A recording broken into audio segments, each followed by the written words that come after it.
All right, gonna try some self-driving on the way home from here. See how it goes. We're starting out with not the path I would have taken, but that doesn't mean that's weird behavior. Parking lots often have weird behavior, though.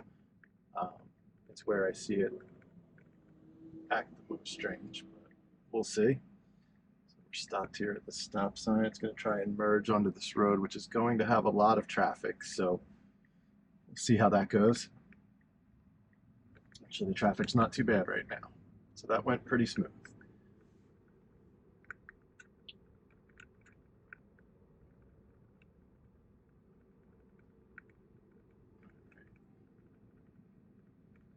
So I'm waiting for a next software update. Right now I'm on 11.4.4, and overall the experience has been really well. If you look through my channel, you'll see a lot of videos on both sides. Things that go wrong, particularly if you look at my shorts, you'll see more of the things that go wrong. If you look at my videos, you'll see more long play videos of self-driving doing really well for full trips. I would say in most cases, it's perfect. Um, I use it every day to and from work. You probably, if you've watched any of my videos, you probably heard me say this 100 times, but across 2 states, um, mix of highway and back roads, um, roads without lane markings or with them. And I often drive nearly the whole trip without ever touching the steering wheel. And if you watch now, as long as things go as planned, you're not going to see me touching the steering wheel here. And I think that's a good indication of how good the software has gotten. And it's just how close it is to being ready for widespread use. It is still a beta. Um, very much says that. There are disclaimers everywhere. So for those that kind of fault full self-driving and say, oh, it doesn't work, well, it's not. There is no claim that it's finished and ready. Um, I haven't seen that claim anywhere. But I will tell you that it is very good. This turn here, some truck, some traffic. Problems. Person just ran across the street there, so it paused. All the behavior you would want to see. Um, so knowing that this is a beta and knowing that it works this well is why I'm definitely very bullish on self-driving in the future. Um, I truly believe we're not more than a year or two away from at least Tesla having self-driving perfected. Um, Other companies are definitely behind where Tesla is. I think there's a really good chance that you'll see other car manufacturers just licensing Tesla's software for self-driving. It's rumored to be happening now. It makes sense. Tesla's very far ahead in this space, um, especially with the type of uh, AI-driven software that they're using. So currently, there are no sensors on the car that are informing this. It's not using LiDAR. It's all vision based, just with the cameras surrounding the car. And the fact that it's learning based just on vision um, is what's giving it that advantage. I think if another manufacturer was to decide today that yes, it makes more sense to use vision and they go that route, it's going to take a long time to catch up. There's a fire truck here, gonna be ready to take over. No problem there. Um, yeah, if another manufacturer decides that yes, vision is the way to go, they're going to be years behind. Um, and it's going to take a long time for them to get there. If you look at companies like Waymo, um, you see that you can see their vehicles. You can see the lidar sensors built onto the roof. They have these odd looks to them. Um, and if you watch the performance of them, I would say their performance is much lower than what Tesla is getting from vision. Um, I think if there's a comfort level of having lidar in cars, uh, it gives that sensor alert that hey, there's an object in front of me, I have to stop, which feels safer when you talk about it. But as you can see, this is using vision. It does the same thing. It just takes a long time to get there. And Tesla's been working that path for a long time. and that's why they're in the position that they are now. Clearly the leader in self-driving technology. Um, but I think the next step for Tesla, so you get to this point where the car can drive itself, you get past the regulatory hurdles that will allow that to be legal, which is kind of funny when you think about it because it's doing it right now. It has me here and I need to be prepared to take over, but it is doing it, right? So it's not going to be long before they're able to get that past regulatory concerns. Um, Quite honestly, I think in many cases it drives safer than I would. Um, it's also more aware than I am. It's looking behind me, it's looking on the sides, it's looking in front, all at the same time and processing that as it goes. So the, the claim that it will be a magnitude safer than a human driver seems like a bold claim to make, but I do believe it's true just because of its situational awareness.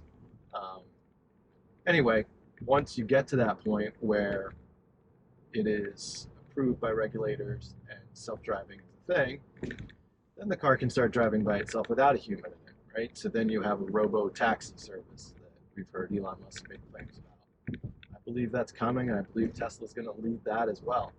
Because when you look at Waymo, they're driven by maps and LiDAR, so they have very specific routes they can follow. They can't just go into the wild and go where need be, right? So I think Tesla is positioned to win the self-driving race, and then I think they're also positioned to win the robo-taxi race, which in effect can wipe out Uber, um, as you have a fleet of autonomous cars that can come pick you up anywhere and take you anywhere. I think the next step beyond that is um, your car being able to drive itself, right? I mean, I guess this is given and obvious if you have robo taxis, but imagine your car being able to drop you off at the store and then go back and pick up your children or your spouse, take them somewhere. And then when you're ready to leave wherever you are, it comes back and picks you up. Um, Really, you can have less cars on the road, right? Because a car can be servicing more than one person. It doesn't have to be sitting in a parking lot waiting for you. Or you want to make some extra money. There are people that are making extra money with Uber right now as a part-time job, right? Well, why not let your car go out and be an Uber driver on its own while you're at home? So your car can be earning money for you while you're not using it. These things are really all on the cusp of happening with the with that marked moment of self-driving being approved and working. So as I'm talking about this, I'm just thinking I haven't intervened once while I'm talking to you. Uh, Car's driving itself. I haven't touched the steering. I have touched the steering wheel, but the only reason I have is the safety nag that pops up that says to touch the steering wheel. And that's a regulatory piece. It's not that I've needed to intervene. I just have to touch it periodically so regulators are satisfied that there is a human driving the car or in control and ready to take over. But you see the roads that we're on, winding roads, stopped, go, turned, large trucks, lots of other vehicles, people crossing the road, and there's been no need for me to intervene. Um, so again, I'm very bullish on this, but to be clear, it is not perfect yet. And again, you can look at my channel and you can see plenty of videos of things where things go wrong still. Again, I'd recommend taking a look at the shorts that I post. Those are typically quick little clips of something that went wrong. I've had some bad visibility spots where the car just can't see and it ends up going. That's a problem. Um, Left turns have been an issue sometimes. Bike lanes have been an issue, not in the sense that it's put anybody in danger, because it's very aware of bicyclists and objects in the way, things like that. It's the issues have been more it sometimes gets confused with where the lane is and moves over into a bike lane. Never a threat to someone else. It wouldn't move into that, but there's lots of little one-offs like that to be aware of. Um, but yeah, I mean, I don't know how many minutes we are into this trip. I have an hour to go, and I don't think my GoPro would last that long, so I'm probably not going to record this whole drive. Um, but I'll be switching to some highway driving, some bridges, um, and then some more back roads, and I don't anticipate having any problems with those either. Um, Another thing that people ask about with Tesla is battery life. Um, if you've made it this far into the video, I'm going to talk about battery life now. Um, I hear people that haven't driven Teslas before talk about, oh, I don't want to worry about not having enough battery life to get where I'm going, and what about long trips. Um, Battery life is hardly ever a problem. I'm not going to say it hasn't been. There's been some instances where, and I'll talk about that. But for the most part, if you plug your car in at night and just charge it daily, you have more than enough battery for what you'll use the next day. So I plugged my car in last night. I had 300 miles. This car that I have now has 300 miles range. I had 300 miles this morning when I woke up. I drove to work. I still have 100. I work pretty far away, but I have 157 miles left right now. And that is after some battery drain while it was parked at my office all day. And some of that battery drain is things you can turn off, but Sentry mode, which is your alarm system and uses the cameras to monitor the car's surroundings and alert you of anything. That has some battery drain. You can turn off Sentry mode if you want, if you feel comfortable with your car where it is.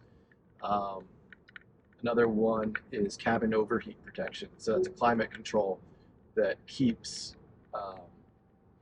your car from getting too hot inside. I have that enabled, so it keeps my car under 90 degrees while I'm not in it. So that runs throughout the day. So that drains some battery too. But again, I have 157 miles left on my battery.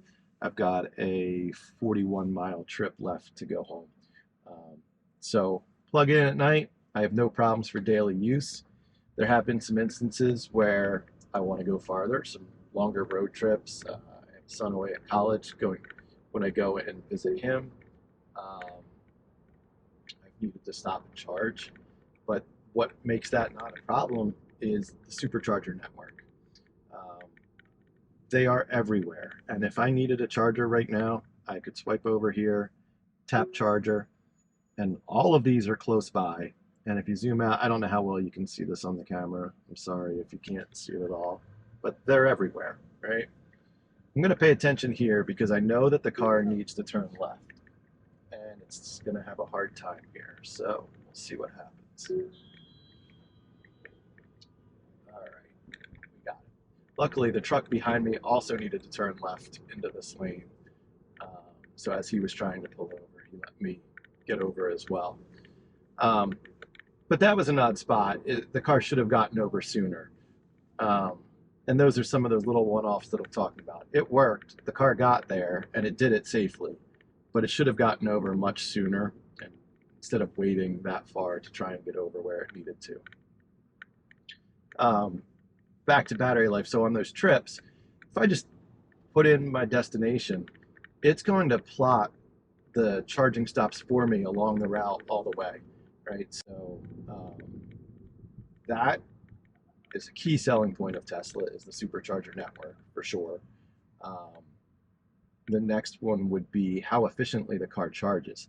So you may be thinking about, okay, if I got to stop and charge, I'm going to have to stop and charge for hours.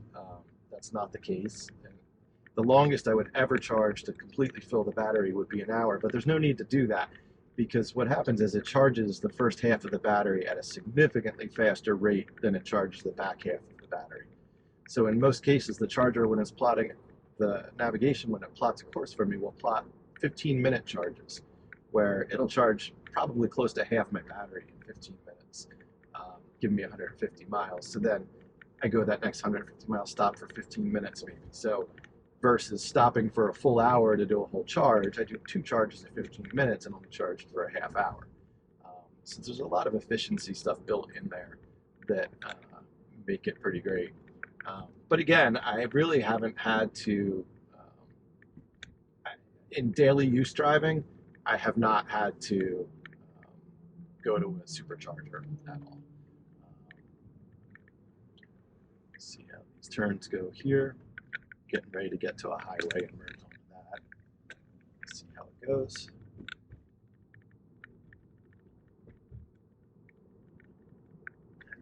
Probably stop this video once I show the merge onto the highway. But if you're interested in learning more, I tend to talk about something a little bit different on each video, but I have a ton of self-driving videos where you can see the good and the bad. Subscribe to my channel. I'd appreciate it. Check it out. See what's interesting to you there. Check out the shorts for more of things that go wrong. I hope you'll subscribe and watch some more. I appreciate you watching. Thanks a lot.